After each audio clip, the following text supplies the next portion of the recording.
अस्सलाम वालेकुम। Foreign kitchen में खुश आमदीद। उम्मीद करती हूँ सब अपने घरों में खुश और आबाद होंगे। आज मैं अपने किचन में राजमा चावल की बेहतरीन रेसिपी आपके साथ शेयर करूँगी। ये रेसिपी आपको बहुत ज़्यादा पसंद आएगी अगर मेरी रेसिपी फॉलो करके आप इसको ट्राई करेंगे। बहुत ही परफेक्ट दाल बनकर तैयार होती है। यहाँ पर मैं देसी दाल इस्तेमाल करने जा रही हूँ। आप लाल लोबिया के साथ ये रेसिपी बना सकते हैं और इंजॉय कर सकते हैं। बेहतरीन रेसिपी है जो कि मैं आपके साथ शेयर कर रही हूँ।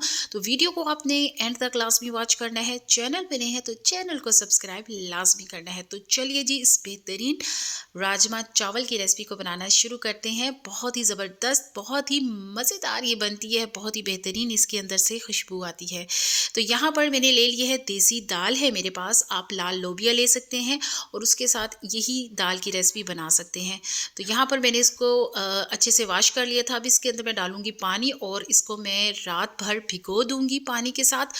आप चाहें तो इसको 3 से 4 घंटे के लिए भी पानी में भिगो सकते हैं। ये देखिए, ओवरनाइट मैंने इसको भिगोया है और ये इसके जो लुक देख सकते हैं इसकी दाल, ये देखिए कितनी ज़्यादा ये फूल चुकी है। तो अब हमने इसको करना है बॉइल्ड। तो यहाँ पर मैं इसके लिए ले लूँगी एक पैन और पैन में मैं इसको कर दूँगी शामिल। दाल की जो क्वांटिटी है मेरे पास थी 300 ग्राम और उसको मैंने अच्छे से सोक कर लिया था और इसको मैंने पैन में शामिल कर दिया है। और साथ ही मैं इसके अंदर शामिल कर दूँगी तकरीबन 8 कप पानी के। ठीक है, 8 कप पानी मैं इसके अंदर शामिल करूँगी ताकि ये अच्छे से सॉफ्ट हो जाए। हमने इसको अच्छे से सॉफ्ट करना है। साथ ही कुछ स्पाइसेस हैं जो कि इसके अंदर शामिल होंगे, जिसमें मैं डाल रही हूँ लाल पिसी हुई मिर्च। ये है मेरे पास 2 टीस्पून। जो स्पाइसेस है वो अपनी मर्ज़ी के मुताबिक आप कम या ज़्यादा कर सकते हैं। और साथ ही मैं इसके अंदर शामिल करने वाली हूँ हल्दी 1 टीस्पून। ठीक है, और इसके बाद मैं इसके अंदर शामिल कर दिया था नमक। और नमक डालने के बाद मैंने इसको कवर कर दिया था। तकरीबन 1 घंटा के लिए मैं इसको कवर करके रखा है और ये बहुत ही अच्छे से सॉफ्ट हो चुकी है। जब इसके अंदर रह जाएगा 1 कप पानी का, तो मैशर की मदद से आपने इसको अच्छे से मैश्ड कर लेना है। जैसे कि आप वीडियो में देख सकते हैं, मैं मैशर की मदद से इसको अच्छे से मैश कर रही हूँ। इसका जो ऑथेंटिक तरीका है वो इसी तरह से बनाया जाता है कि इसको अच्छे से हमने मैश करना होता है।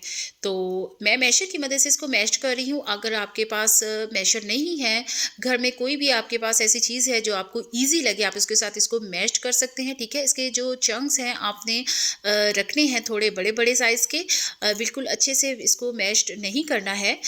थोड़ा सा इसको हम दरदरा सा भी रखेंगे। तो वीडियो में आप देख सकते हैं, ये देखिए इसकी लुक कुछ इस तरह से आनी चाहिए। और अब क्या करेंगे, इसके अंदर हम डाल देंगे पानी। और पानी हम इतना डालेंगे ये अच्छे से गाढ़ी हो सके। ठीक है, आप जो इसका गाढ़ापन है वो अपनी मर्ज़ी के मुताबिक कम या ज़्यादा कर सकते हैं। ठीक है, और यहाँ पर तकरीबन मैंने इसके अंदर 4 कप पानी के शामिल कर दिए हैं। और पानी शामिल करने के बाद इसको मैं अच्छे से कुक कर लूँगी तकरीबन 4 मिनट के लिए।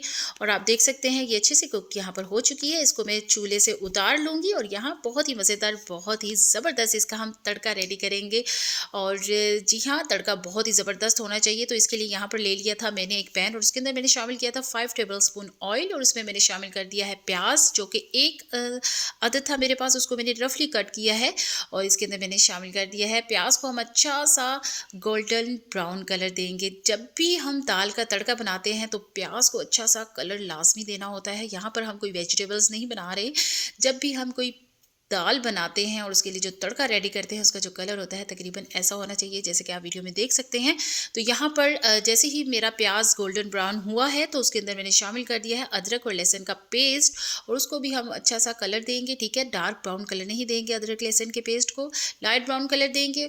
और जैसे ही अदरक लहसुन के पेस्ट को लाइट ब्राउन कलर आ जाएगा तो साथ ही आपने इसके अंदर शामिल कर देने हैं टमाटर, जो कि मैंने लिए हैं पेस्ट की फॉर्म में। ठीक है, आप चाहें तो टमाटर कट करके भी इसके अंदर शामिल कर सकते हैं। यहाँ पर 2 अदद मेरे पास टमाटर थे जिनको मैंने ग्राइंडर में डालकर अच्छे से थोड़े से पानी के साथ ग्राइंड कर लिया था और मैंने इसके अंदर शामिल कर दिए हैं टमाटर।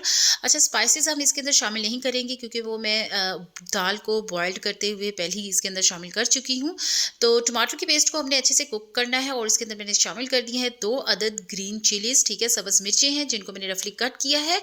और अब हमने इसको इतना कुक करना है जो ऑयल है वो ऊपर आ जाए और जो टमाटर का पेस्ट है वो अच्छे से कुक्ड हो जाए। तो आप देख सकते हैं वीडियो में ऑयल ऊपर आ चुका है और जो हमारा तड़का था बहुत ही मज़ेदार रेडी हो चुका है। जो हमारे पास अब दाल है बॉइल्ड हुई वो इसके अंदर शामिल कर देंगे। और लाल लोबिया की जो दाल होती है उसका जो ऑथेंटिक तरीका होता है वो इसी तरह से इसका जो तड़का है वो तैयार किया जाता है और फिर इसके अंदर जो बॉइल्ड दाल होती है वो शामिल कर दी जाती है। तो यहाँ पर जी जो दाल हमारे पास बॉइल्ड हुई थी वो मैंने इसके अंदर शामिल कर दी है और यहाँ पर इसको कुक करेंगे 3 से 4 मिनट के लिए, ताकि जो हमने इसका तड़का रेडी किया था वो इसके अंदर अच्छे से रस बस जाए। तो यहाँ पर 3 से 4 मिनट के लिए मैं यहाँ पर इसको कुक करूँगी। कुक करने के बाद इसकी जो फाइनल लुक है आपके साथ शेयर करेंगे और 1 से 2 चीज़ अभी और हैं जो कि इसमें शामिल होना बाकी हैं। तो यहाँ पर 3 से 4 मिनट गुजर चुके हैं। तो ये देखिए जिसकी लुक कितनी ही ज़बरदस्त आई है, बहुत ही ज़बरदस्त इसके अंदर से इस टाइम खुशबू आ रही है। तो यहाँ पर मैं आपको इसकी थिकनेस दिखा रही हूँ, ये देखिए, क्योंकि हम इसको खाते हैं चावलों के साथ। आप चाहे तो इसको रोटी के साथ भी खा सकते हैं, नान के साथ भी खा सकते हैं, जिससे दिल चाहता है आप इसको खाइए, इंजॉय कीजिए। यकीन जानिए इसका टेस्ट बहुत ही ज़बरदस्त होती है और इसके बहुत ज़्यादा फ़ायदे भी होते हैं। तो यहाँ पर आप देख सकते हैं इसकी लुक। तो यहाँ पर ये अच्छे से तैयार हो चुकी है। मुझे जो इसकी कंसिस्टेंसी है वो इतनी ही चाहिए। अब मैं इसके अंदर शामिल करूँगी लास्ट में गरम मसाला 1 टीस्पून, हाफ़ टी स्पून मैं इसके अंदर शामिल करूँगी धनिया पाउडर, ठीक है, भुना हुआ ये धनिया पाउडर है मेरे पास। और अब मैं इसके अंदर शामिल कर दूँगी फ्रेश धनिया, ठीक है। और इसके साथ इसके अंदर से बहुत ही अच्छी खुशबू आएगी, जो इसका जायका है वो भी बहुत ही ज़बरदस्त आएगा। तो यहाँ पर मैं फ्लेम को ऑफ कर दूँगी और यहाँ पर हमारे पास बेहतरीन राजमा, बहुत ही मज़ेदार, बहुत ही ज़बरदस्त हमारे पास ये लाल लोबिया की दाल जो है वो तैयार हो चुकी है। सेम इसी प्रोसेस के साथ आपने दाल बनानी है जिस तरह से मैंने आपको बताया है। आपको ये बहुत ज़्यादा पसंद आने वाली है। तो साथ ही मैंने इसके बनाए हैं ज़ीरे वाले चावल, जो कि बहुत ही ज़बरदस्त बने हैं, बहुत ही परफेक्ट रेसिपी है। इसकी भी रेसिपी मैं आपके साथ इंशाल्लाह ताला जल्द शेयर करने वाली हूँ। तो यहाँ पर चावल भी हमारे तैयार हो चुके हैं। तो चावलों के साथ आप इसको एंजॉय कीजिए, बहुत ही ज़बरदस्त, बहुत ही ये मज़ेदार बनती है। तो यहाँ पर जी राजमा चावल हमारे एकदम परफेक्ट रेसिपी तैयार हो चुकी है। तो बहुत ही ज़बरदस्त है, बहुत ही मज़ेदार ये बनी है दाल। आपको ये बहुत ज़्यादा पसंद आने वाली है। तो वीडियो अगर आपको ये वाली पसंद आई है तो चैनल को सब्सक्राइब, लाइक एंड शेयर लाज़मी कीजिएगा और मुझे दीजिए नेक्स्ट रेसिपी के लिए इजाज़त। अल्लाह हाफ़िज़।